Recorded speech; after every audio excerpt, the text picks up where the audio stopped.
Album and Beer Club. Hello, welcome to another episode of Album Bit. Oh, came early then, didn't I? Oh, did you? That's what I'm so excited. Oh, bloody hell. Right, this is the new episode, and this week we're talking about Pablo Honey by Radiohead. Oh, yes, their first album. It is, yeah, the debut album, which came out, and I think it was 93, was it? Something like that. Was it? It's quite early, actually, isn't it? 93, 94, something like that. No, right, we didn't write the dates down. I thought I did, but I can't see it on here now. That's all right. No, it was recorded in 22nd February 93, and it was released in 94. It's quite a big gap, that, isn't it? Well, that was probably when it was released, 93. Well, it's good we got our facts straight before we press record. But it was released a few months later in the US in April. And you said earlier that was because they were the record label in particular was really pushing them in the American market. Yeah, they did after their first EP come out. They got management from that and heard the new stuff and thought it would really work well for the American market. So they pushed for that, and they got American producers to record it for the American market. Yeah. And then they went on an extensive, aggressive US tour. It's been written down as, which I presume means playing pretty much all the time, every night. So yeah, they pretty much broke America before. Well, I don't know whether they broke it, but made an impact in America over here. Well, I think the album got to number 34 in the US. That's good, isn't it, for your debut album? I mean, in America, was it 34? No, number 32. Yeah, nearly got it right. Close enough. Yeah, but that's a massive result for your first album, isn't it? For a UK band, that's... But they were signed to a big, was it Parlophone or EMI or something? Parlophone. And yeah, they obviously pushed them really hard for the American audience, because at that time it was all grunge, wasn't it? Yeah. You had Nirvana, Pearl Jam, all this stuff going on, so I guess they were kind of pushed into that bracket, weren't they? Yeah, rather than the... Britpop, which is weird because to me they're more of kind of like a college, university kind of, posh kind of band to me. Yeah, because they're from Oxford, so yeah, being pushed into sort of the grunge scene. I reckon it's because their management and record company heard Creep, and I think there's Discord is one, Vegetables another. They're all very, very straightforward.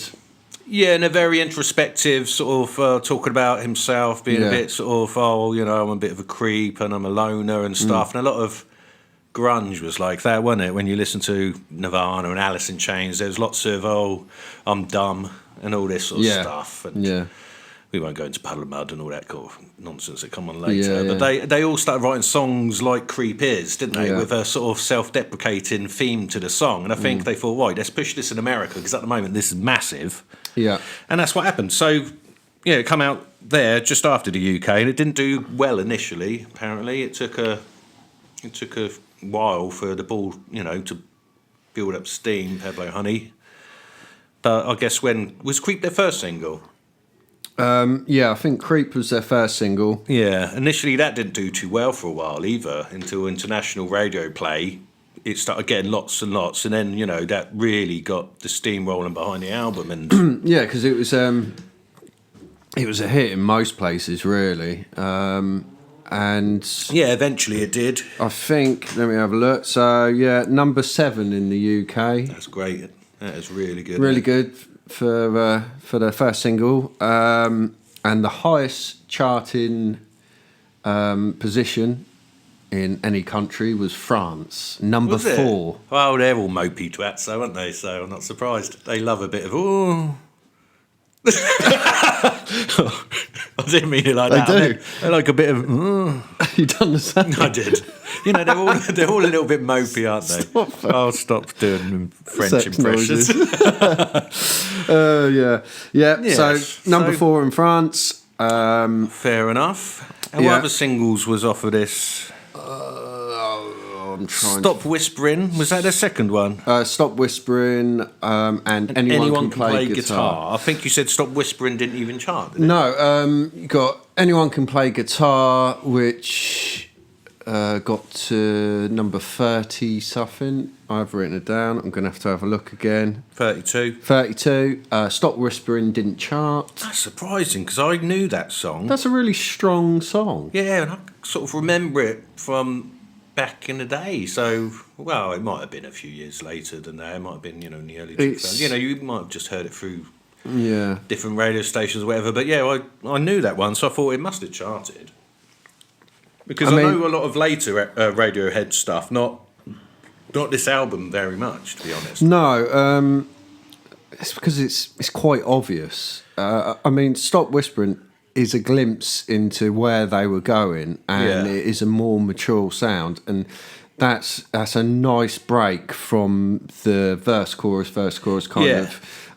True. We're a UK grunge band kind of sound. Yeah, they didn't want to turn into Bush or anything, did they? No, and I think they were aware of that. And the production's all right. In places, it's really good. In places, it's slightly boxy, and the drums in particular, which that's the first thing I listen to. Being a drummer, you said you're not keen on the production. No, not really. You can tell it's a band's debut album, and they're. Yeah, apparently they were completely inexperienced in the studio, and that's why they themselves criticise this album, and they think it's weak songwriting and the inexperience in the studio, and it shows, doesn't it? It does show. The guitaring's the best bit of this album, I think, and his vocals are good. Vocals are very good. Yeah, the vocals good. The guitaring's brilliant, but there's some weird little bits in, like you say, some timings do sound a bit odd. Like I don't know whether they're meant to be that experimental, whether it was just a little bit. I don't know. Drums. Not sure. It feels like he hasn't quite got.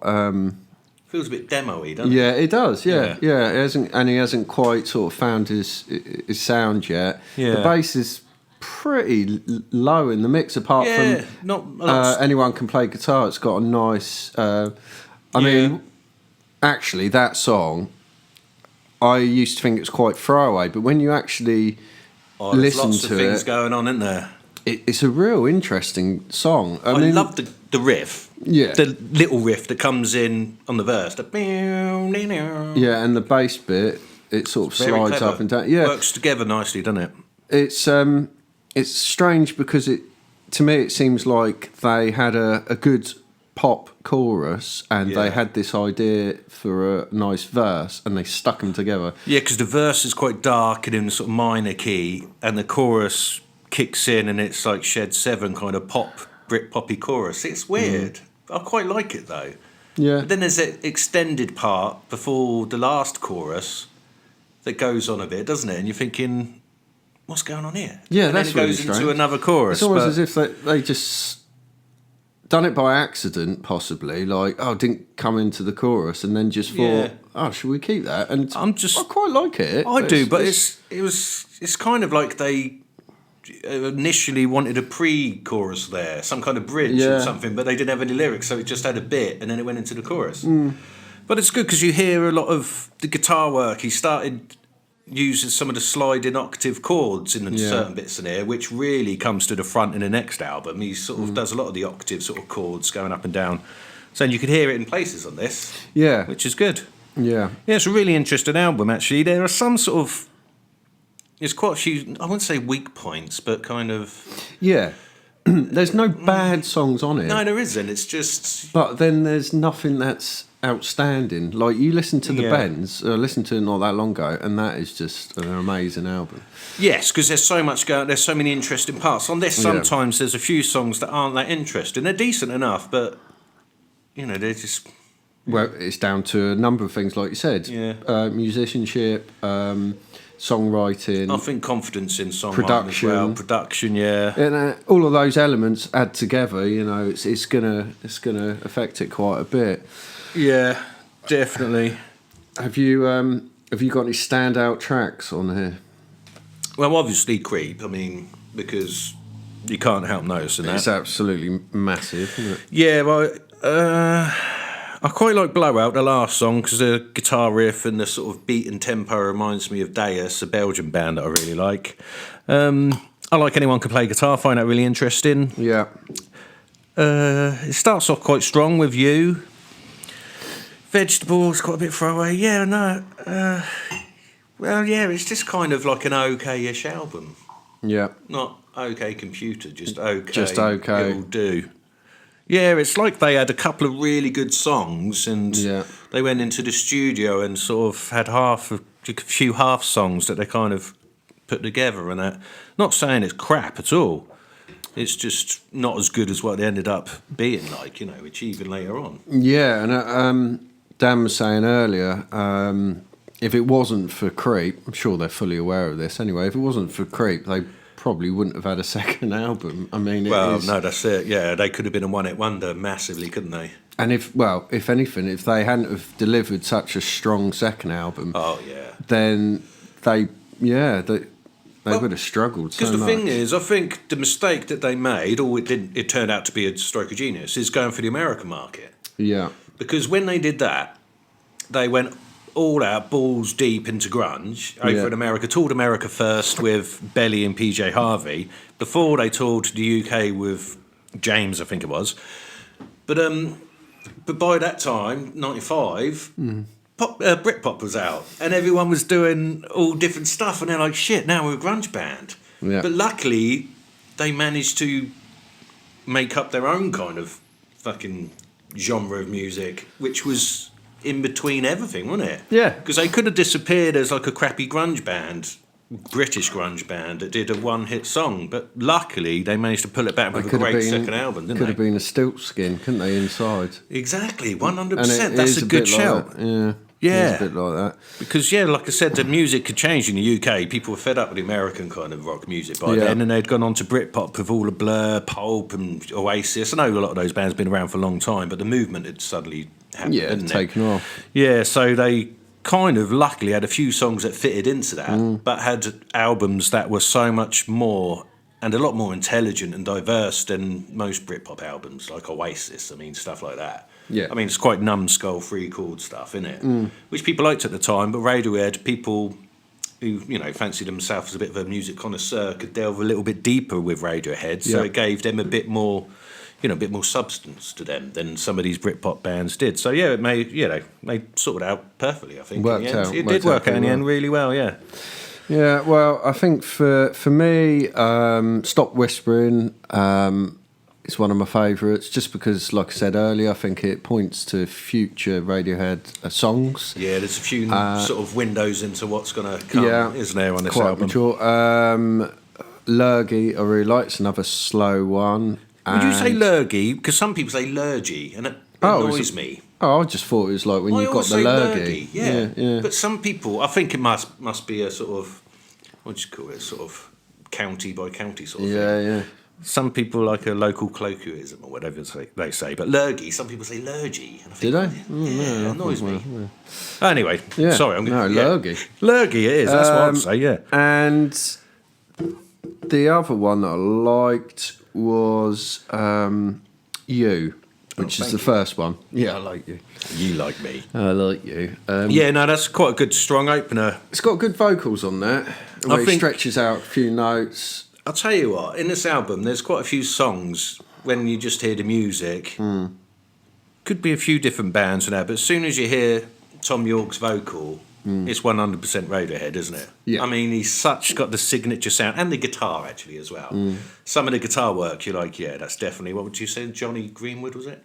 Yes. He's one of the guitarists anyway. Yeah. I think they got 3 of them with Tom York and that. But as soon as you hear his voice, you know it's Radiohead, don't you? Yeah, definitely. Yeah, it's definitely a signature sound, his vocal.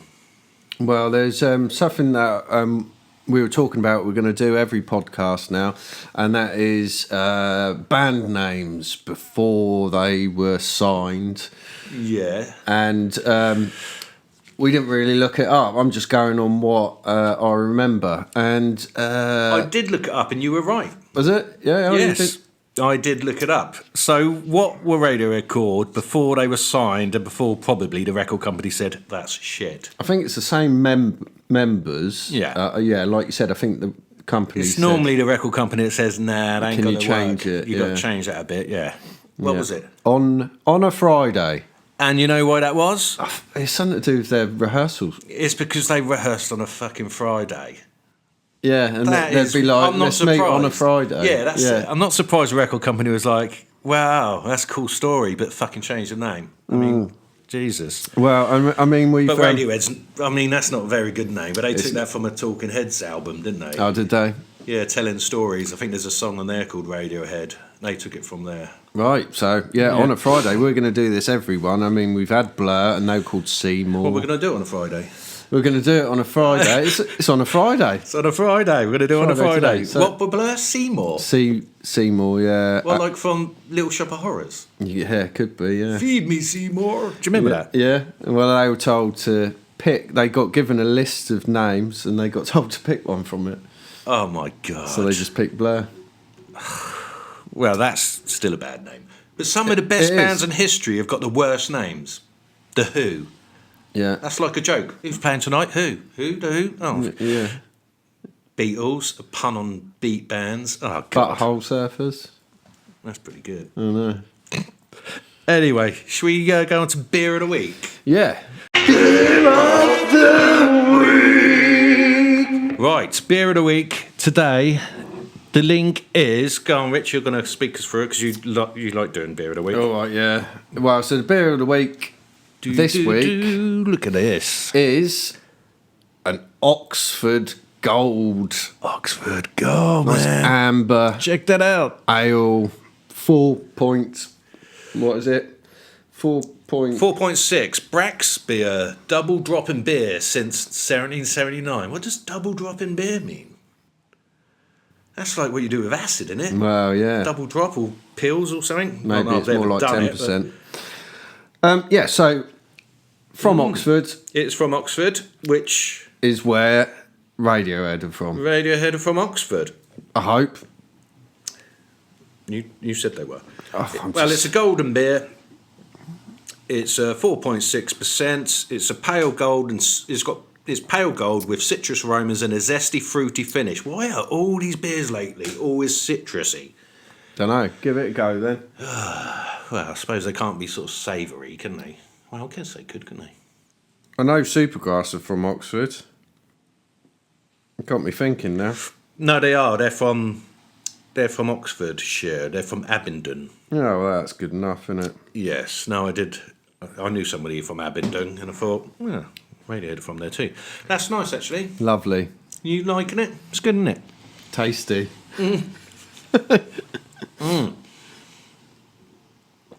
And what's the brewery called? Do we look into that? No, I didn't look into that. Brack's Beer is the brewery. They've got that bigger than the name of the beer. Brack's Beer. Oh, yeah, there you go. Yeah. That's the name of the brewers. Brack's Beer. Well, there we go. Oxford. I can't even see that. And also, I've just realised what's on the front of it. Oh, a bee. Pablo Honeybee. Wow. Look at that. It wasn't such a bad link after all. That was fantastic. It was great. Right, let's get into the artwork, Rich. Yeah. We got it up here somewhere. Go and get it. Oh, that's all right. You got it. Here we go. Right. It's not the sun from Teletubbies. Looks a bit like it, doesn't it? It does. It's is it a sunflower? What the hell is that? No, it's not sunflower. Oh, it's like a... It's the centre of a daffodil. Yeah, dandelion? No, daffodil. Okay. You can see the petals there. Yeah, and it's got sweets around a baby's head. Yeah. There you go. And I like the cover. I haven't bothered to look it up for the meaning. We don't know. I'm sure there's probably a meaning behind it, but probably. I think it's good. I think it suits the music on the album, and I think it looks nice and bright, and it works perfectly. I'm not too keen on the back. No, I'm not. I've never seen the back before until today, so I don't think it. Oh, look, it's got a free... I've got a free thing with it. Digital download sticker. Oh, there you go. You can get it on your phone. Yeah, I don't think that quite goes, really. I mean, It would be nice if they just carried this sort of style on with the back. Yeah. And the writing's very plain. Yeah, it's not... If they had done it in this sort of font, that would have been good. Yeah. But I like the front cover. I do. It's quite a classic front cover, isn't it, actually? Yeah. It's one of the classic covers of the 90s, that one, definitely. Yeah, The inlay bit has got... Oh, cool. Look, moody photo. We love a moody band photo. Look at that. Yeah. He looks like that looks like fucking Cooler Shaker with the shades on there, doesn't it? With the haircut like that. So, yeah, I mean, overall, I think the packaging pretty cool. And the front cover's really good. I think the back isn't so good, but... No. That's just me being a bit fussy. Yeah. So what would you give this album out of 10? This album out of 10, I'm going to give it probably an average 5. Yeah. I mean, Creep, it's hard to imagine hearing it for the first time when you got the album or whatever, you know, back in the day, because it's been so overplayed. It's another fucking Teen Spirit sort of song, isn't it? Mm. But... there's a few sort of standout bits, but overall it's just kind of an average album. But it does really give you an insight into what was about to come. Yeah. So that's pretty good. Yeah, I think I would say 5 as well. I mean, and that's not a bad 5. This is a bang-on sort of average album, in my opinion. Yeah. Well, no, that's it. It's not. We've not given negative at all. It's just like it's a quality standard first album. Good. Yeah, no bad tracks. No. Yeah, good. Well, there we go. And that is pretty much it. Pablo Honey from Radiohead. And we'll be back next week. We're not sure what we're doing, are we? No, we don't know what we're doing from one day to the next, to be fair. We're very busy at the moment. Yeah. But anyway, like and subscribe, and be sure to tune in next week. Cheers. Cheers, bye. Bye-bye. Album and Beer Club.